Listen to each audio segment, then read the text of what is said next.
Recently, the hospital leadership team of Ouachita County Medical Center in Camden, Arkansas, made the heart-wrenching decision to close a rural health clinic that the hospital had operated for 25 years. Leaders and staff also took wage cuts and reduced their work hours. Take that one sad event, multiply it by more than 135 times over the past dozen years, and you've got some idea of the alarming economic challenges facing our nation's rural and low-volume hospitals.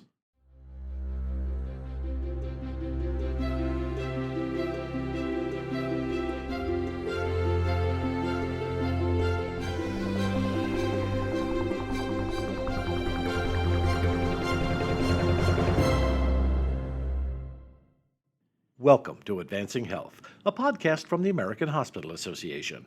I'm Tom Petterly with AHA Communications. Hospitals and health systems across the United States are experiencing unprecedented financial pressures right now. Labor shortages, increased expenses, and lower Medicare and Medicaid reimbursement rates impact most care providers, but none more so than rural hospitals.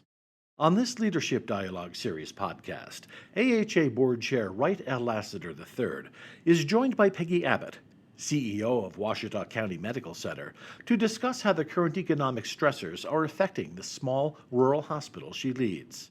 Like every hospital leader, Abbott's foremost concern is keeping the doors open and continuing to meet patients and community health needs. Lassiter and Abbott talk about what that's going to take, what changes are needed to keep the healthcare system in America as we know it functioning. As Abbott says, hospitals are too important to every community to let any hospital fail. We need every hospital. And with that, let's join their conversation. Well, good afternoon, everyone, and thank you for joining me today for another Leadership Dialogue session. I'm Wright Lassiter. I'm the CEO of Common Spirit Health, and I'm also the 2022 Board Chair of the American Hospital Association. I'm really looking forward to our conversation today as we focus on a really critical and serious issue that's facing our field, and that is the tremendous financial pressure being felt by hospitals and health systems across the United States. I'm hearing from many colleagues and more stories and seeing startling research and data that are all painting a relatively grim picture. The reality is that the first half of 2022 has severely tested our field due to the impacts of COVID surges, increased expenses, and lack of additional COVID-19 relief funding. I'm sure you've seen some of the reports in August from Fitch Ratings stating that the outlook for nonprofit hospitals is deteriorating, and made the point that hospitals are being squeezed by expenses, increasing expenses due to labor, due to supplies, general inflation, and also investment losses. Last month, the American Hospital Association issued a report on how delayed and avoided care has contributed to increasing acuity, which is driving up, again, increases in labor, drug and supply costs, and putting further pressure on hospital finances. Just this month, AHA released new data from Kaufman Hall and Associates stating that even under the most optimistic projections, margins for 2022 will be down 37% compared to pre-pandemic levels, with more than half of hospitals operating in the red. And under a pessimistic scenario for the rest of 2022, margins could be down as much as 133% when compared to pre-pandemic levels, with over 2/3 of U.S. hospitals operating in the red. That report said that these trends are expected to continue throughout 2022, with losses in the billions of dollars for hospitals and health systems, resulting in the most financially difficult year for our field since the beginning of the COVID-19 pandemic. While the commitment and mission of hospitals and caregivers has never wavered during the pandemic, there's also no disputing the immense strain that the pandemic has placed on hospitals and health systems. And if left unaddressed, these financial challenges have the potential to jeopardize access to essential healthcare services for patients across the country. These are difficult times indeed, and difficult conversations to have. But I'm grateful to have a hospital leader join me today to talk about the reality of what her organization is facing and how these financial pressures will impact her patients and her community. I'm pleased to introduce Peggy Abbott. Peggy is the president and CEO of Ouachita Medical Center in Camden, Arkansas. Ouachita County Medical Center is an 80-bed acute care hospital with a level 4 trauma center designation, offering coordinated care across their service area. Peggy has been with her organization for 35 years and was named the president and CEO in 2013. She also serves on the American Hospital Association Region 7 Policy Board and was the 2015 recipient of the association's Grassroots Champion Award. Additionally, Peggy serves on the boards of the Arkansas Hospital Association and the Arkansas Rural Health Partnership. So join me in welcoming Peggy, and let's dive right into our conversation. Peggy, thanks for joining me today. Thank you for having me. You're very welcome. So I gave a little bit of a preview of challenges that our field is facing. Maybe you could just share a little bit with us about your hospital, about the community you serve, and about how your organization has been impacted by the pandemic. Well, certainly, as with hospitals nationwide, here in Camden, we feel the same pressures and constraints that all hospitals are reeling under currently in today's environment. As you stated, I've been in healthcare for 35 years, and these are certainly unprecedented times with the cost of operating, the inflation rate that's impacting our households. I shared with someone earlier is also impacting our hospitals, the cost of labor, all of those challenges. We have been in existence, as you stated, for quite some time. There's been a hospital in Camden for 99 years. For 70 years, we've been situated right here on this hill along the banks of the Ouachita River in Camden, Arkansas. Ours is a very underserved community. We fit that classification entirely. Of course, we have a hefty middle class population and some upper class, but predominantly a very underserved and a poor area. We serve a 55-mile radius. Our community, our town has a population of about between 12 and 13,000 now. It's been a steady decline, as is happening with so many of the rural communities and the towns in those rural communities. We also have on our fringes a major defense industry is based here, and that industry depends upon our hospital being here to secure government contracts.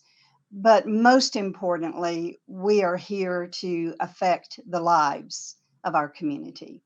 And those are the faces that drift before us as we confront the challenges and confront the criticality of what the loss of our hospital would mean, certainly to this county, to this community, to this region of the state, the impact of the loss of jobs. We supply more than 400 jobs in this community.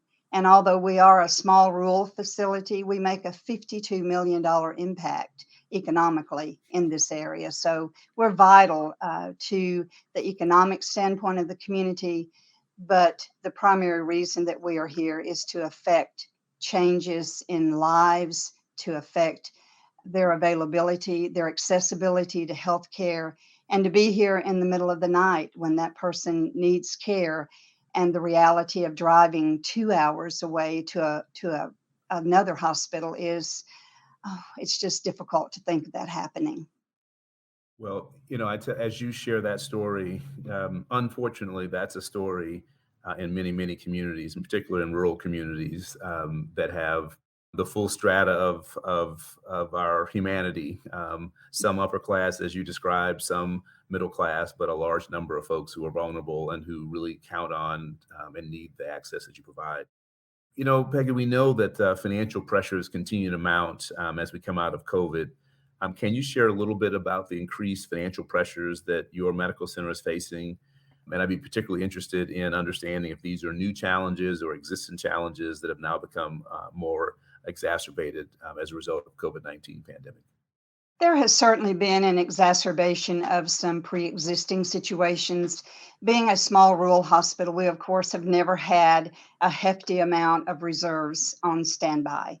And as we began to confront the decline in revenue through the decline in census during the time of COVID-19, it certainly impacted our financial viability. Going back to March of 2020 is actually when the first COVID case was diagnosed in Arkansas. We immediately were instructed to cease all elective procedures. Elective doesn't mean that that procedure is not needed. So our hearts went out to the patients who maybe were in pain and needed something like a knee joint replacement or a hip replacement. But we suffered from that immediate cut into our revenue. When you don't have patients coming in the door, if there are not patients in the beds, there's no money coming into the hospital. And although there was monies that came forward during COVID-19, I like to stress over and over that the viability of a hospital does depend upon the patient load that's coming in the door. When we had to cease some of those routine procedures, it made a definite impact. And even the fact that people were frightened to come to the hospital. If you recall, throughout the nation, people were staying away from a hospital because they were so fearful that they would catch COVID-19. And in those early days, the death rate was just devastating. It took quite a while for people to return. And I have to be quite frank in saying, among my colleagues here in Arkansas, we use the phrase rebounding from COVID. We have not rebounded from COVID. Our census days remain lower than pre-COVID. And those census days remaining lower certainly impacts the financial livelihood that we have here. So it's been one of the most devastating, heart-wrenching, challenging, interesting, fascinating, all of those words you may want to say, as strategizing in healthcare administration. We have sustained a loss of one service that was very heart-wrenching to us as you hunker down and you try to protect the mothership, which is the hospital. We had to make the heart-wrenching decision to close a rural health clinic that we had operated for 25 years. But we could no longer justify the loss that it was incurring and putting another service right here at the hospital at risk.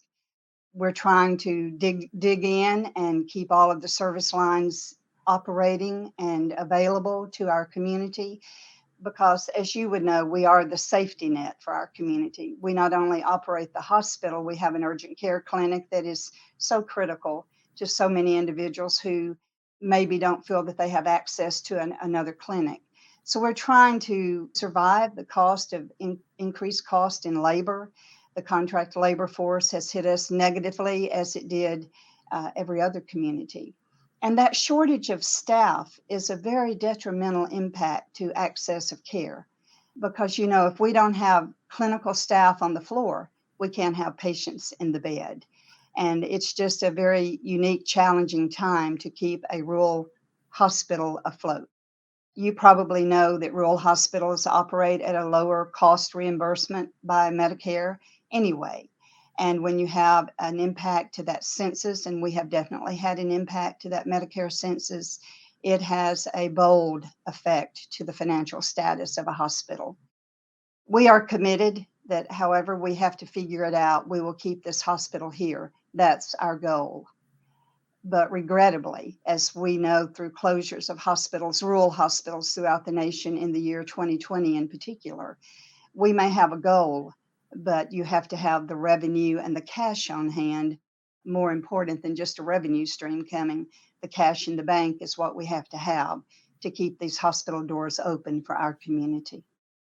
Well, first, let me just applaud you for the way you are leaning in to putting your best effort and best thinking towards meeting the community's needs. You described in your prior response that you all had to close a service that you've had for a period of time that was heart-wrenching and gut-wrenching, but nevertheless, you had to make that decision. And so certainly appreciate the difficult decisions that we're all having to make, whether it's service closures or reductions in staff or other kinds of things. Just sort of curious, are there other steps that you think an organization like yours may have to take to ensure that you have financial stability both in the short run and the long term? Because we are certainly hearing of challenges across not just the rural hospital community, but the entire field. Curious, are there other steps that you all are giving consideration to help support your short and long-term financial success? Well, absolutely. And you touched on something that I've been advocating and stressing, and that is a lot of times we think, well, it's a rural hospital, and if it had to close, we'll figure out something. There'll be the big hospitals.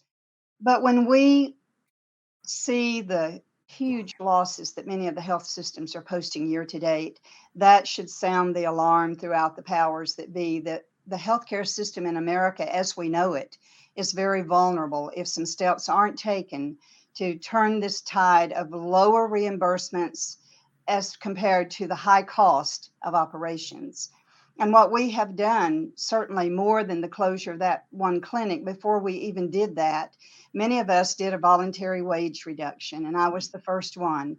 That started back in the spring when I realized that things were happening and you want to keep the hospital afloat. So I stepped forward and did a voluntary wage reduction, even made a reduction in the hours that I was paid each week. And I'm not saying that to draw attention to me because many of our managers did absolutely the same thing.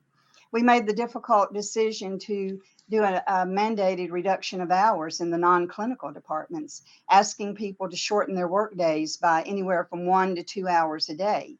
And, that's a painful decision to have to make because you're touching the lives and the paychecks of some individuals who are making minimum wage, $15, $16 an hour. And when they step back and get paid 10 hours less a pay period than they're accustomed to, that's a very difficult thing to do. But we have a committed group of individuals here who have done that without complaining. Of course, on the clinical side, you staff based upon the patient needs, so those hours are sometimes automatically reduced anyway. And we're just looking at every supply cost. We're looking under every rock to see is there somewhere that we could change a dollar, doing a lot of our contract comparisons, very definitely putting steps into place. In fact, a major part of today has been our analyzing our expenses this month currently and saying, is there any fluff that we could have cut out? And I would like to say that often I'm hearing throughout the nation, there's the whisper of, well, perhaps if they managed better, the money would be more balanced. And I think that hospital administrators are operators. We have operated hospitals for years and years, and it certainly just has come down to the fact that the money that we're bringing in is not equalizing the money that we're having to pay out for higher than ever cost of labor, in addition to the supply cost. Right. This year to date, we've been paid with the Medicare accelerated payment take back. Our Medicare payments are equivalent to 19.7 cents on a dollar. Is there a retail business anywhere that could provide something for sale and say, it's okay, you only have to pay me 19.7 cents on my cost of this item? So healthcare is very unique, but it's a very well-run system in America. I just think that we are certainly at risk in America, not just the small hospitals. We need to be paying attention to what's happening with the large systems also. Well, let me just say first that I really appreciate all the effort again that you and your colleagues in Ouachita County are applying to ensure that your medical center remains viable. I think the points you raise are really spot on. Part of what the AHA continues to do on behalf of America's hospitals and health systems is advocate for us because honestly, we need voices, frankly, resonating in every state house and in Washington, D.C. to let legislators know what's going on. And I would just say that, during my time as the board chair here in 2022, we've been very focused on trying to ensure that we can support AHA's focus on advocating for the financial sustainability of hospitals, particularly rural hospitals. And unfortunately, as you commented, this is a complex issue. There's no magic bullet. We all wish that there was a magic bullet that could solve all of the challenges, but there aren't any one solution to addressing financial sustainability for our hospitals. So I'm just sort of curious, from your point of view, do you see any particular policy changes that you would like to see put in place that could provide greater sense of financial stability, particularly for America's rural hospitals? Are there some things that you think that can happen that could help our field weather the current unsustainable financial pressures that we're all under? I'm just curious about your thoughts there. Well, there certainly are, and I will echo your comments. I so deeply appreciate the American Hospital Association and its efforts on behalf of all hospitals. They have advocated for rural hospitals, and I'm deeply grateful for that. One thing that we're advocating and pushing for is the continuance of the low volume adjustment. That is so critical to the small hospitals. It must stay in place. I would like so much to see the complete abolishment of sequestration, that be removed from the timetable of every hospital because that definitely is a blow. I think behind the scenes, oftentimes legislators don't stop to appreciate all of the quality initiatives that have been put into place, which I advocate for those. The patient safety is of utmost importance in most every hospital, I think. But there continue to be the mandates of the directives that we have to meet. And it's not that we get rewarded for meeting those initiatives, it's just that we avoid a penalty. Perhaps there could be a better way for us to gain some ground with reimbursement for those who actually do meet those initiatives. And as you said, it is not an easy change to orchestrate. We have reached out to our Washington delegation, our state delegation, and our governor, as well as have some conversations with Department of Human Services representatives. There must be some adjustment made to the Medicare reimbursement rate for every hospital in America. The rural rates need to be higher, and those rates must be raised on a regular basis to stay in line with inflationary increases as well as the supply chain and the increases in supply chain. That has to happen. I think that could happen. I think that's a change that would not be that difficult to orchestrate. It's just getting the right attention on how critical it is to have those funds available. On the state level, which of course some of that trickles down from federal money, the Medicaid reimbursement rates also have to be looked at. Our Medicaid reimbursement rate is so incredibly low. We were trying to decide this morning when is the last time that we've had a Medicaid payment rate. And I know mentioning money is not always popular, but our daily rate for a routine Medicaid patient is $750. Equate that to the cost of providing the care for that person. And that is certainly a population that we're going to take care of. We're going to continue providing care to that individual. I also have had some conversations with the leadership among some of the major commercial insurance providers. There's one major provider that Arkansas is 49th out of 50 in the lowest reimbursements that insurance company gives to hospitals and healthcare providers. And so I think it's just important that we need the association advocating for us, but we who are in the trenches and on the inside have to be willing to be more transparent and share the true story of where we are. I was alarmed 3 or 4 months ago in particular. And because I cared deeply for the hospital, I just decided it's irrelevant to me whether one thinks I'm a good manager or not. I need to share this story with someone. So I called our local representative, and he then began to fan the flames, and it reached the governor's office. And we now have had multiple conversations with different principals of, I quote, the powers that be who can intervene and help orchestrate this change, because hospitals are too important to every community to let any hospital fail. We need every hospital for the sake of our life in America, the quality of life that people need. We need the underserved communities to not have to stay home and become so critically ill.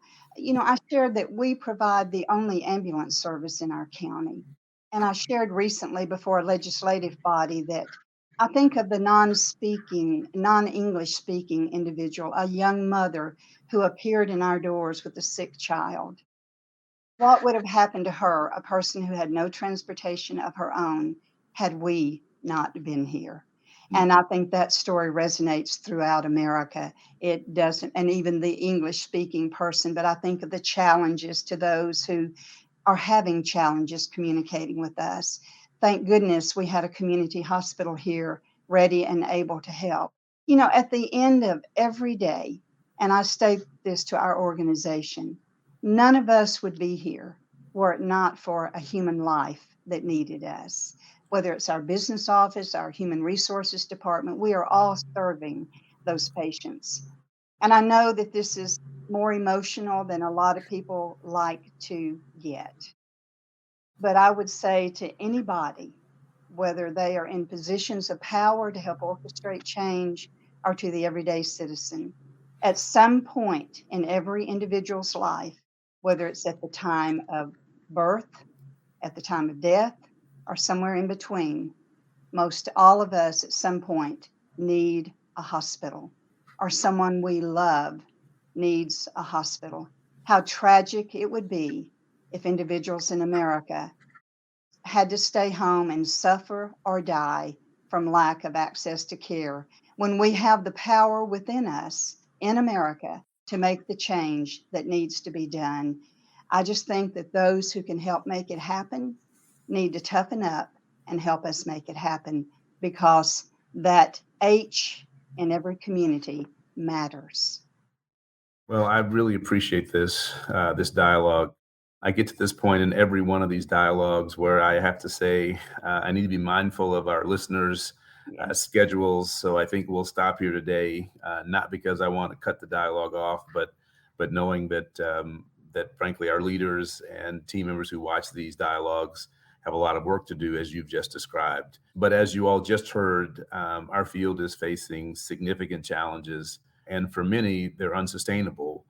Yet, as Peggy so poignantly described, there is a need for that H in the communities across the country, and we've got to make sure that we have financially sustainable, viable H's to provide the critical services. Certainly, as we mentioned, AHA is working hard to bring the severity of our current crises to the attention of those who need it. Just as Peggy said, it'll be great to make sure that we deliver the messages, and then that those who are in power are willing to step forward.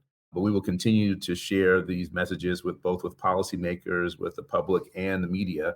And I would also say that as you listen to this dialogue, we urge you to share your story, your specific local story, with your legislators, policymakers, regulators, and friends and family. It's important that we make a very, very clear connection between the numbers and the real impact that the financial losses can have on our ability to provide care. Peggy, I want to just thank you so much for being part of this dialogue today. As I said previously, greatly appreciate you sharing your experiences both from your heart and your head, and the insights from someone who is working hard to make sure that her community has the needed critical services necessary to ensure that you have a healthy community. Until next time, thank you everyone for joining us today on Leadership Dialogue, and I hope you'll be back next month for our next dialogue. Thanks very much.